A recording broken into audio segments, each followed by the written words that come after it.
और चलिए अब एक नजर the untold stories of Modi पर।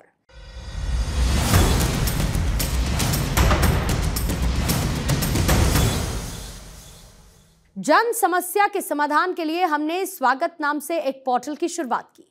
जिन समस्या का समाधान नहीं होता था उन्हें मोदी जी खुद सुनते और उनका समाधान करते थे।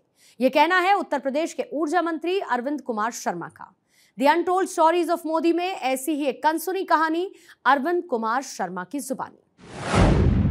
स्वागत नाम की एक हम लोगों ने व्यवस्था करी थी, जिसमें हर महीने ये एक दिन बैठते थे और इनके एक दिन बैठने से पहले जिले से लेकर के जिलाधिकारी और एसपी के स्तर से शुरू करके वो व्यवस्था चलती थी। उन दिनों टेक्नोलॉजी के आधार पर हमने एक पोर्टल बनाया था स्वागत नाम का।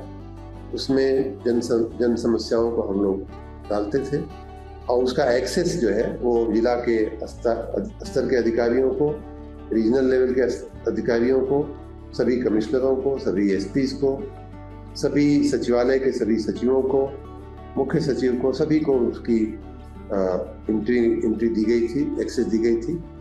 और ये अपेक्षा की जाती थी कि जो समस्याएं इनके ऑफिस में आती हैं या लाई जाती हैं इनके ध्यान पे, उनको हम उस पोर्टल में डालते थे।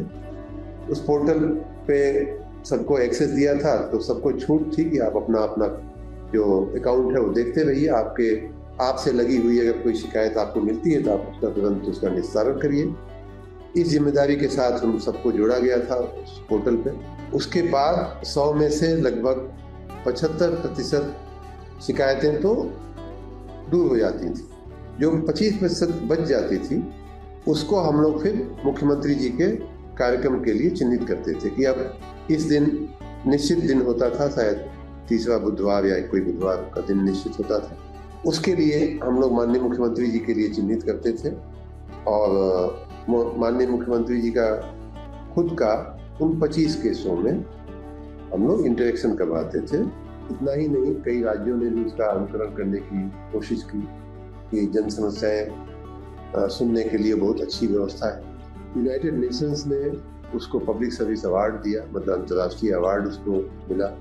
इतनी अच्छी उसको यह कहा, यूनाइटेड नेशंस ने भी कहा था कि ट्रांसपेरेंसी लाने का, अकाउंटेबिलिटी लाने का और पब्लिक सर्विसेज में अच्छी से डिलीवरी करने का, इससे अच्छा कोई व्यवस्था नहीं हो सकती।